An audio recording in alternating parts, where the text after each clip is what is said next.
Sheryl Sandberg, we told you how her brand new book is generating a kind of feminist firestorm. Elizabeth Vargas was here in the first half hour talking about that. It's in part because of Sandberg's blunt talk about the leadership ambition gap between working men and women. She's a CEO of Facebook and a director of Disney, the parent company of ABC News. Her book is called Lean In: Women, Work, and the Will to Lead. We're going to talk to her in just a moment, but first, a look at her journey to the top. She's the female force behind the largest social networking site in the world. Sheryl Sandberg, Mark Zuckerberg's right-hand woman at Facebook. As Chief Operating Officer, she's been a consultant for world leaders, and she is breaking down barriers every day in Silicon Valley. Just this year was number 10 on Forbes' list of most powerful women. How'd she do it? A Harvard graduate, she was the chief of staff at the U.S. Treasury Department by the age of 29. Taking a leap of faith on the tech industry in 2001, she joined a then small startup called Google and built it into the #1 search engine.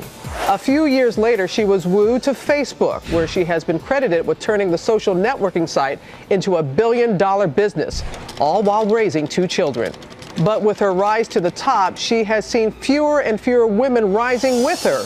So she's speaking out. No one gets to the corner office by sitting on the side, not at the table. Do not lean back, lean in. And that's the message of her new book, Lean In: Women, Work, and the Will to Lead, empowering women to take action and follow their dreams to the top. I think a world that was run where half of our countries and half of our companies were run by women would be a better world. Yes, joining us now is the author of Lean In, Sheryl Sandberg. Yeah, just look at me, Sheryl. Thank you. I know you're a powerful woman, and I love how you're just a little nervous. Yeah, absolutely. That's refreshing. This is Good Morning America. That's right, babe. That's right. You're Robin Roberts. When you say lean in, you really do lean in with this book. Explain to people what you mean by that. Lean In is about believing in ourselves, believing that we can do anything a boy can do. One of the reasons I wrote the book is about a year ago, I got a tape of all the presidents, played it for my kids. My daughter, who's 4, she looked up, she said, "Mommy, why are they all boys?" So last night, talking about coming on the show with my children, my son is now 7, my daughter's now 5. My son says, "Mommy, are girls even allowed to be president?" He even last allowed? night. And so the point is, we are growing up in a world where most of the top jobs are still held by men. And we're going to lean in, believe in ourselves, and teach our daughters that they can do anything our sons can do. Well, it has really gotten a lot of people talking. We talked a little bit about the controversy in the first half hour, but let's talk about some solutions. And you admit in the book, Sheryl, you're very honest in the book about your struggles and getting to where you are, because a lot of people want to know, how do you go from being a research assistant at the World Bank to being the CEO of Facebook? Talk about the struggles you had in getting there. I think, like so many women at every stage, I did what so many people do. You doubt yourself, you're not sure you can do it. We know that when men do something well, they believe it's them. And when women do something well, they believe it's help from others.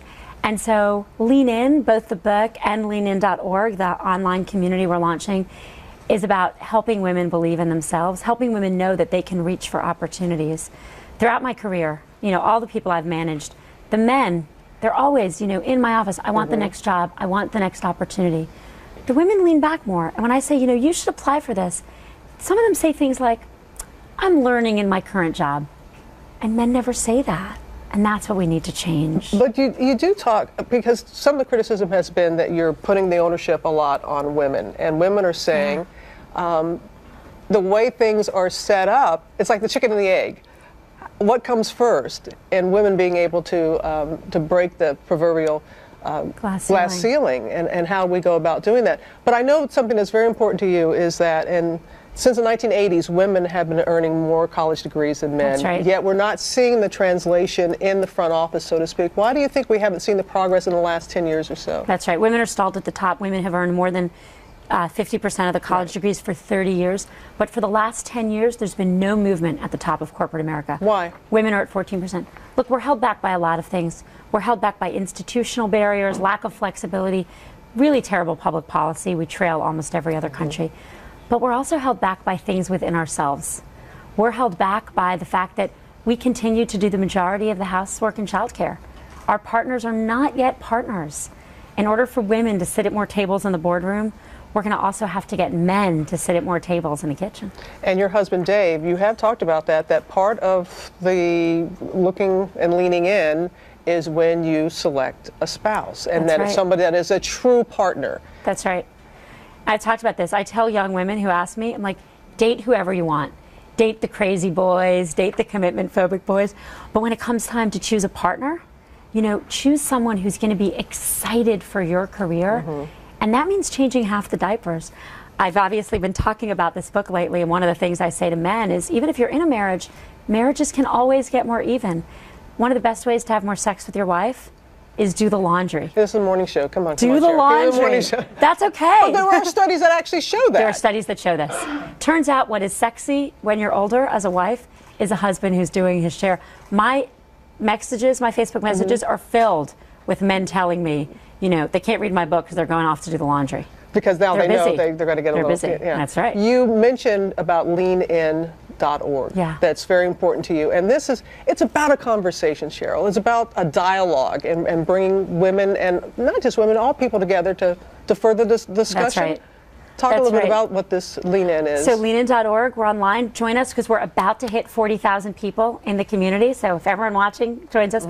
But we're doing 3 things. Forming an online community where people all over the world, men and women, from all circumstances, can talk about the things that are happening in their lives. Sharing Lean In stories. The women of ABC, including you, wrote yours this morning, so you can find those with us. Lean In education. 20-minute lectures by professors at Stanford. Think of it as Khan Academy for women on how to negotiate for yourself.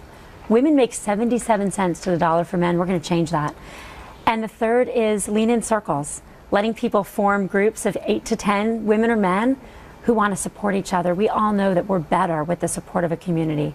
And so Lean In is trying to take the message of the book and create a community so that we can support each other. And you admit in the book, not all women, not all people want to be in the boardroom. A lot of people are more than happy with their current situation and balancing whatever they have at work and life.